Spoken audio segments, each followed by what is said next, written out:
Koome declares she is not scared of meeting anybody amid compromise claim after Murkomen remarks.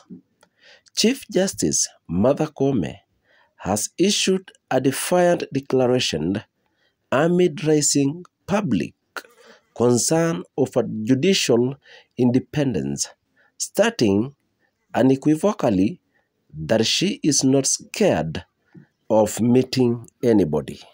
Her bold statement, made during the launch of an annual justice report, serves as a direct response to claim that interaction between judges and politicians could lead to a compromise court decisions. Subscribe EBK, the smartest channel, for more informations.